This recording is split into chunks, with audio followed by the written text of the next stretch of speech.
दोस्तों नमस्कार, मैं ब्रजमोहन शर्मा। प्रत्येक रविवार की तरह आज फिर मैं आपके बीच आपसे एक सत्य बात करने आया हूँ, सही बात करने आया हूँ, सटीक बात करने आया हूँ। दोस्तों, ये सृष्टि का नियम है कि अगर आपके पास चाहे धन हो या अन्न हो या ज्ञान हो, वो आपका बांटना चाहिए। जितना बटेगा ज़्यादा से ज़्यादा उतना ही आपको ईश्वर और देगा।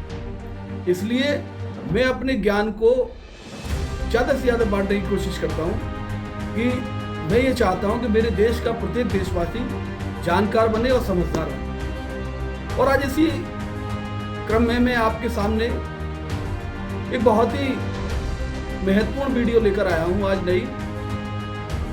और आप मेरी वीडियो को पता नहीं क्यों नहीं पूरा देखते हैं, आपको पूरी देखनी चाहिए। अगर आप पूरा देखेंगे तो मैं आपको विश्वास दिलाता हूँ कि आपको 100% उसमें आपको कुछ ना कुछ ऐसी अवश्य जानकारी मिलेगी जो हमारे दैनिक जीवन में रोज काम आएगी। अब आज मैं आपके सामने एक ऐसा विषय लाया हूँ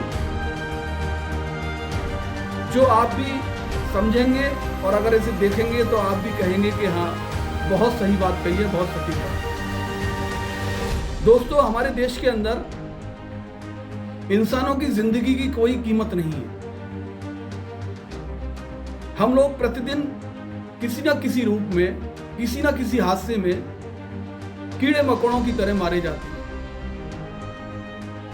और इसमें जो मुख्य भूमिका होती है वो शासन, प्रशासन और सरकारों की होती है। आज इसी विषय को लेकर मैं आपके सामने आया हूं। दोस्तों, अभी आपने हाल ही में देखा और अखबारों में पढ़ा होगा, न्यूज़ चैनलों पर देखा होगा कि अभी राजकोट में, गुजरात के राजकोट में अभी एक गेमिंग सेंटर में आग लगी।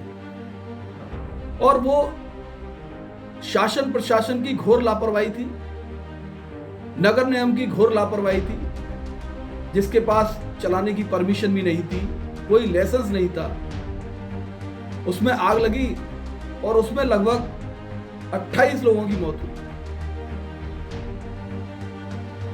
और इसी तरह दिल्ली में आग लगी। दिल्ली में केयर सेंटर में आग लगी, उसमें कम से कम 8 से 10 नवजात शिशुओं की मौत हो गई। और घोर लापरवाही वहां के लोकल नगर निगम की, फायर ब्रिगेड की और वहां के शासन प्रशासन की और सरकारों की इसलिए है कि सरकार जो भी नियम बनाती है, जो भी कानून बनाती है, उनको कभी ये नहीं देखती कि जमीन पर वो सख्ती से लागू हो रहे हैं या नहीं हो रहे हैं। बस कागजी कार्रवाई करी और उनकी खाना पूरी हो गई। इस बात को कर वो दूर हट जाते हैं। और इसी तरह अभी आपने देखा पूरे देश में उस मामले को लेकर हू हल्ला हुआ और उसका पूरा परिवार सलाखों के पीछे चला गया। मैं आपसे बात कर रहा हूं पूना के पोर्श कार कांड की। उसमें एक रईसजादे ने शराब पीकर स्पीड में गाड़ी चलाकर बेचारे 2 आईटी इंजीनियर जो नए बच्चे थे उनकी जान ले ली। हमारे शासन प्रशासन को ये देखना चाहिए कि अगर इतनी लापरवाही से ये गाड़ी चला रहा है शराब पीकर, तो उसे रोकना चाहिए, उसे भयंकर पेनल्टी का सामना करना चाहिए और उसे ये बताना चाहिए, उसके खिलाफ सख्ती से सख्त ये कार्रवाई होनी चाहिए कि कोई भी आदमी, चाहे रईस ज्यादा हो, चाहे कोई जनप्रतिनिधि का बच्चा हो या किसी नौकरशाह का बच्चा हो, लेकिन किसी भी तरह उसे रोड पर लापरवाही नहीं बरतनी चाहिए। कानून सबके लिए बराबर है। अब जिन बच्चों की जान गई उनका क्या हुआ? दुख तो उनके माँ बाप को हो रहा है। अब सरकारें मुआवजा दे देंगी, खाना पूर्ति कर देंगी, उसके घर जाकर मिल आएंगे कुछ जनप्रतिनिधि, तो उससे उसका बच्चा तो वापस आ नहीं रहा। इसलिए हमको ऐसे कानून सख्त बनाने चाहिए कि बिल्कुल बिना भेदभाव के, कि चाहे किसी का बच्चा हो, चाहे कोई भी व्यक्ति हो, लेकिन ऐसे मामलों में लापरवाही नहीं बरतनी चाहिए। और अभी आपने देखा कि हमारे उत्तर प्रदेश के अलीगढ़ जिले से, हाथरस जिले से एक बस तीर्थ यात्रा के लिए जाती है हाथरस से, और उसमें 93 उसमें 93 सवारी सवार थी, जबकि बस 52 सीटर थी। और 52 सीटर बस पास थी, हाथरस से चली। अब आप लगा लो कि कितने स्टेटों को क्रॉस कर वो जम्मू के शिवखोड़ी जगह है, वहां जाकर 250 फीट नीचे खाई में गिर गई। और उसमें कम से कम अलीगढ़ जिले के और इगलास गांव के, हाथरस जिले के कम से कम 22 लोगों की मृत्यु हुई है। अब आपको यह देखना है कि जो बस हाथरस से चली, इसका मतलब उत्तर प्रदेश, फिर दिल्ली, फिर हरियाणा, फिर पंजाब और फिर जम्मू एंड कश्मीर, इतने राज्यों को क्रॉस करने के बाद वो वहां पहुंची। लेकिन हमारे यहां घूसखोरी इतनी व्याप्त है, हर बॉर्डर पर गाड़ी चेक हुई होगी हर स्टेट में, लेकिन घूसखोरी की वजह से उसको ना रोका गया ना टोका गया कि आप जो बस 52 सीटर पास है और इसमें इस समय 93 सवारी हैं, इन सवारियों को लेकर आप पहाड़ों की यात्रा करने जा रहे हैं, इन लोगों की जान क्यों जोखिम में डाल रहे हैं? किसी ने ना रोका ना टोका, आराम से बस जम्मू एंड कश्मीर पहुंच गई और वहां शिवखोड़ी में जाकर 250 किलोमीटर नीचे खाई में गिर गई। अब राष्ट्रपति, प्रधानमंत्री, मुख्यमंत्री और जितने भी जिले के जनप्रतिनिधि हैं, सब लोगों ने सांत्वना दे दी, परिवारों को मुआवजा दे दिया। क्या उससे इंसान वापस आ सकता है? कभी नहीं आ सकता। इसलिए हमारे देश के अंदर इंसान की कोई वैल्यू नहीं है, कोई कीमत नहीं है। घटना होने के बाद तरह तरह की बातें आती हैं कि ये जांच होगी, वो जांच होगी, लेकिन आगे आकर वो भी कूड़े के ढेर में पड़ जाती है।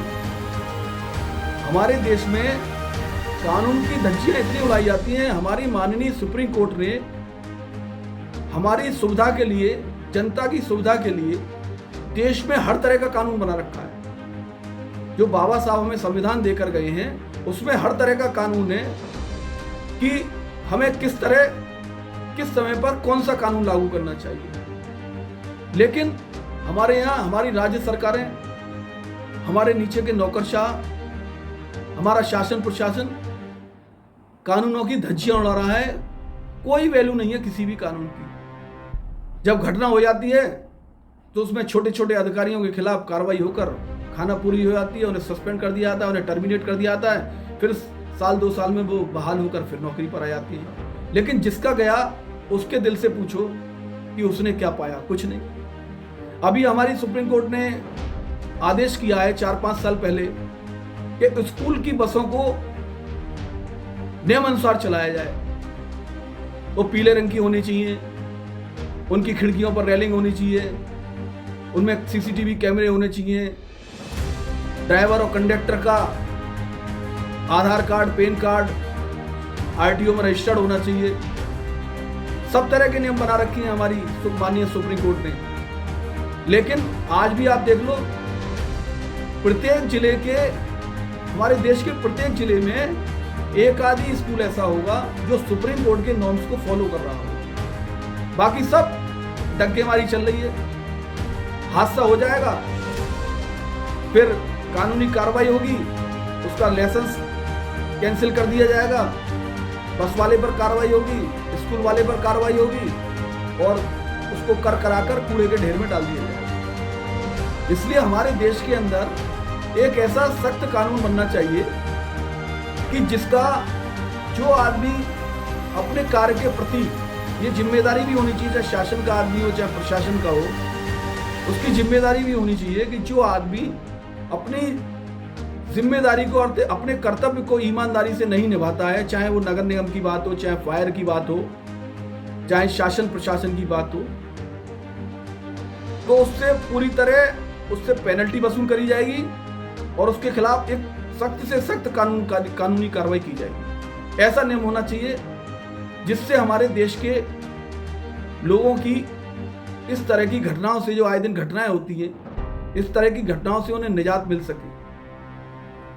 मैं देश के प्रत्येक देशवासी से ये कहना चाहता हूं कि आप अपने अधिकारों के प्रति सजग बने, पूरी तरह जानकार बने, और शासन प्रशासन से भी ये कहना चाहता हूं, देश की सरकारों से भी ये कहना चाहता हूं कि आप अपने प्रदेश की और अपने देश की जनता के प्रति ईमानदार बने और जो भी व्यक्ति लापरवाही करता है उसके खिलाफ सख्त से सख्त कार्रवाई करें। और ये जिम्मेदारी आप अपने जनप्रतिनिधि को भी दें, वो भी देखें विभागों में जाकर, क्योंकि एमएलए और एमपी जिले और शहर की होती हैं, वो भी देखें विभागों में जाकर कि किसी भी विभाग में घोर लापरवाही तो नहीं बरती जा रही, घूसखोरी तो नहीं बरती जा रही। घूसखोरी की वजह से उल्टे सीधे नियमों बनाकर और अपने जो नियम है सरकार द्वारा बनाए हुए या सुप्रीम कोर्ट द्वारा बनाए हुए, उन नियमों को ताक पर रखकर ऐसा कोई गलत कार्य तो नहीं किया जा रहा जिससे हमारे देश की जनता को किसी भी तरह की परेशानी हो। तो आज मेरा वीडियो इसी पर है कि देश की जनता ये जाने, ये समझे कि हमारे देश में हमारी कोई कीमत नहीं है, हमारी जान की भी कोई कीमत नहीं है। इसलिए मैं कहता हूं कि आप सब लोग कहीं भी जाएं, कोई भी काम कर रहे हैं, यात्रा पर जाएं, कोई भी जाएं, तो अपने नियम का जरूर पालन करें। बहुत से बच्चे आपने देखे हैं, हाईवे इतने अच्छे बन गए हैं, शराब पीकर गाड़ी चला रहे हैं नए बच्चे, कोई रोक नहीं रहा है। घटना हो जाती है तो माँ बाप भी दुखी हैं, शासन प्रशासन भी परेशान होता है। इसलिए हर हाईवे पर यह चेक होना चाहिए जगह जगह कि कोई व्यक्ति शराब पीकर तो बस नहीं चला रहा, कोई व्यक्ति शराब पीकर तो कार नहीं चला रहा, किसी तरह की कोई लापरवाही तो नहीं बरतना। अगर लापरवाही बरत रहा है तो उसके खिलाफ सख्त से सख्त कार्रवाई की जाए। सरकार पूरी तरह जनता के प्रति सजग बने और अपने नियमों को लागू कराने के लिए सख्त बने। धन्यवाद। जय हिंद, जय भारत।